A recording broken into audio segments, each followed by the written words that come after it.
Hello, જય માતાજી, જય મહાદેવ, હર મહાદેવ. કેમ છો બધા? આઈ હોપ કે બધા મજામાં છે. મારા વાલા આજના મારા નવા વિડીયોમાં તમારું બધાનું હાર્દિક સ્વાગત છે.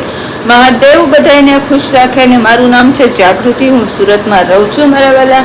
અને અત્યારે વાગી ગયો છે 1:05 જ બાકી છે. 1 વાગવાની તૈયારી છે. તો મારે હવે જવું છે ફટાફટ કિચનમાં.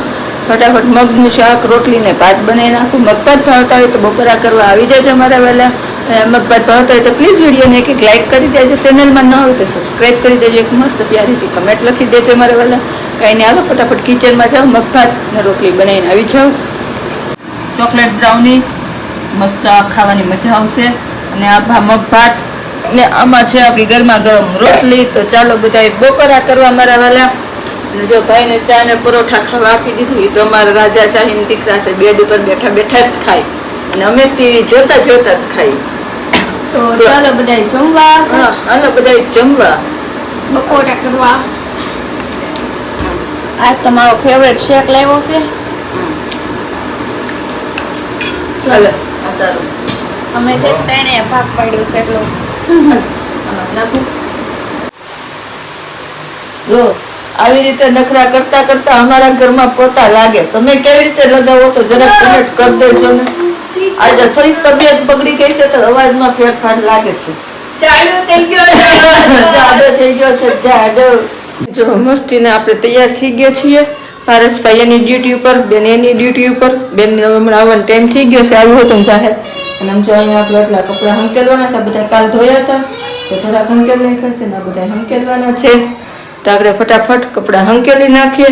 અને છે ને બધાને બહુ બધાની કમેન્ટ આવી છે, બધાને જવાબ પણ આપવાનો છે. પણ જો આજે આપશું અથવા તો કાલે આખો વિડીયો બનાવું છું. પણ એવી બેન આવે પછી ખબર પડશે. કાંઈ નહીં, પહેલાં ફટાફટ કપડાં હંકેલી લઉં. જો મસ્તીને આપણે કપડાં હંકેલી નાખ્યા છે. કપડાં હંકેલીને ફ્રી થઈ ગયા છીએ. અને હવે જઈએ બેડરૂમમાં. થોડી વાર આપણે ગીત સાંભળશું. અને જો બેનને આવવાનો સમય થઈ ગયો છે. બેન આવે પછી એને પૂછી જોઈએ અને શું ખાવું છે. અને મારો અવાજ છે ને થોડોક આમ તેમ લાગશે, કારણ કે ઉધરસ જેવું થઈ ગયું છે. ગળો અવાજ બેસી ગયો, બાકી કોઈ પ્રોબ્લેમ નથી. કંઈ વાંધો નહીં, થોડાક દિવસ એક બે દિવસ એડજસ્ટ કરી લેજો. જો બેન આવી ગયા છે ટ્યુશનમાંથી. હું કહેતી હતી ને 2 મિનિટની વાર છે. જો આવી ગયા ને. આવો આવો બેન આવો. કેવો કયો ટ્યુશનમાં દિવસ? હારો રહ્યો? કઈ કહેવાનું છે એમાં યુટ્યુબ ફેમિલીને? જય માતાજી, જય મહાદેવ. સ્વાગત છે મમ્મીના વ્લોગમાં. તો હું તુષારને થાય આવી થાકી ગઈશ. અને બેન છે ને જેમ બપોર જમતા હતા ને કેવું કહેતા હતા એ કે તમને કોઈ કમેન્ટ લખીને કીધું નહીં કે નવા ફોનનું રિઝલ્ટ કેવું છે, તો હાથ જરાક લખીને કહી દેજો. કા બેન? જો આજે હા સડી ગયો છે. ગરબે રમતા તો હા સડી ગયો. હે બેન, કેમ મોડું અપ થઈ ગયું? છથી આજનો ટાઈમ હતો ને ટ્યુશનમાં કઈ વાંધો નહોતો બરોબર. હવે થઈ ગયો 9 થી 11 સવારમાં. કોણ ઉઠશે યાર વેલા? એમાં શું થઈ ગયું? ઉઠીને વહી જવાનું હોય. સાચી વાત ને. અમે તે વેલા 6 વાગ્યાને ઉઠીને કામ કરતા હતા. એમાં કાંઈ બોલો છો કાંઈ એટલે 6 વાગ્યા મમ્મા પપ્પાને ફોન કરી, મમ્મીને ફોન કરી. 6 વાગ્યાને ઉઠીને કામ કરતા. મોઢામાં બ્રશ નાખ્યો હતા ગરાગ આમ આંબાઓ ને સાગુબેન દૂધ આપો ને ખાંડ આપો ને ચાલુ હોય અમારે સવારમાંથી. કારણ કે પપ્પાને ઘર કરિયાણાની દુકાન છે એટલે સવારમાંથી દુકાનમાં બેસવાનું હોય. તો જો છે ને નવી કમેન્ટ આવી હતી 2-3 વાંચી હતી તમારા ફોનમાં. કે ઘણાના સવાલ એવા હતા કે તમે કેટલું ભણેલા છો? હું કેટલું ભણેલી છું એવી? હું 10 ભણેલી છું.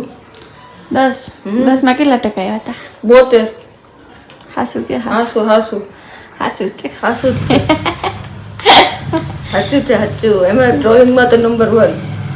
ને બીજી કમેન્ટ એવી હતી કે તમારી એજ કેટલી છે એમ, તમે કેટલી ઉંમરના છો, નાના એવા કેમ લાગો છો? તમારા છોકરા છે આ તમારા જ છે? હા, મારે લગ્ન થયા ત્યારે 18મું ચાલતું હતું. અને અત્યારે મારી ઉંમર છે 40 પૂરા, 41મું ચાલે છે. અને છોકરા મારા જ છે. અમે એમ નથી લાગતા એના. એમાં એવું છે કે અમારા છે ને ફય હતા ને 82 વર્ષના થઈને ઓફ થઈ ગયા. નાના ફય હતા એ સેમ મારી જેવા. 82 વર્ષની ઉંમરે ઓફ થઈ ગયા ને તો એને એક વાળ ધોળો નહોતો થયો, એને ચામડીમાં કડસલી નહોતી પડતી, એ તોય નાના નાના જ લાગતા હતા. તો મારા પપ્પા એમ કે તું એની જેવી છો, તો હું સાચું એના જેવી જઈશ. વારસાગત મતલબમાં હેલા કરે, ખાઈ ગમે એટલું શરીર વધે ને ઘટે નહીં, આવું નવું રહે. પપ્પાને ઘરે આવા નવા હતા, અહીંયા એવા નવા છે. અને હા, તમારા મમ્મીનું ગામ કયું એવો સવાલ હતો, કમેન્ટ હતી. હા, તો અમારા મમ્મીનું ગામ એવું છે દામનગર, અમરેલી જિલ્લામાં આવે છે. તાલુકો અમારો દામનગર જ ગણાય છે અને ભૂરખિયા ધામની બાજુમાં. ને હજી એક હતો, હું તમે ક્યાં રહ્યો? હું ક્યાં રહું તો બધે રોજ જે કમેન્ટ છે. હા, પણ અડધા લખ્યું તું કામરેજમાં ક્યાં રહ્યો? કામરેજમાં તો ભાઈ હું જ્યાં રહું ને કામરેજમાં રહું. ઘરમાં રહું છું કા? હા, કામરેજમાં હું ક્યાં રહું એ ખાલી એટલું કહ્યું કે કામરેજમાં રહું છું, મારા ઘરમાં રહું છું, અને આ ઘર મારું પોતાનું છે, ભાડાનું નથી. અને હપ્તા તમે બધા ભરો છો, કારણ કે તમે બધા જોવો છો એમાં એડવર્ટાઈઝ હાલે છે, એના પૈસા આવે છે, યુટ્યુબ મને આપે છે, ત્યારે આના હપ્તા ભરાય છે. કેમ બેન? આપણે ઓલો વિડીયો બનાવ્યો હતો ને સગાઈનો, આલ્બમનો, તો બધા એમ કહેતા હતા કે તમારા લગ્નનો આલ્બમ ભાઈ બતાવો એમ. તો તમારા આલ્બમ છે? મારા લગ્નનો આલ્બમ નથી, ખાલી કેસેટ જ કરી હતી, અને કેસેટ છે પણ અહીંયા છે ને કોઈ મોબાઈલની દુકાનવાળા કે કોઈ સ્ટુડિયોવાળા મને પેનડ્રાઈવમાં નાખી નથી દેતા. હવે સિટીમાં જઈશ ને તે નખાવીને વિડીયા બનાવીને હું મૂકીશ. અને હજી એક હતો, તમારા લગ્ન કઈ સાલમાં હતા ને કેટલી તારીખ હતી આમ એનિવર્સરી? તો મારા લગ્ન છે ને 12મા મહિનાની 3 તારીખ 2005 મારા લગ્ન હતા. મારા 2007માં જન્મ છે કા? અને બેનનો જન્મ છે 2007માં, ભાઈનો જન્મ છે 2009માં. સારું હાલો, બસ વિડીયો બહુ લાંબો નથી કરવો, કારણ કે આજ બહુ બોલવા જેવું નથી. અવાજ બેહી ગયો, શેક પી લીધો તમને નો પાયો. ના ના એવું નથી, બોલો 2 વાટકા સૂપ પી ગઈ હતી ને, ગરમ ગરમ સૂપ પી 2 વાટકા ગરમ ગરમ સૂપ પી ગઈ છું. ગરમી લાગી કા? હા, સૂપની ગરમી લાગી છે. આજ બપોર તો આઈસ્ક્રીમ ખાધું ને થોડુંક તો સારું છે. સારું હાલો, જય માતાજી, જય મહાદેવ, હર હર મહાદેવ. કાલે ફરી મળીશું નવા વિડીયોમાં નવી વાતો સાથે. ત્યાં સુધી બાય.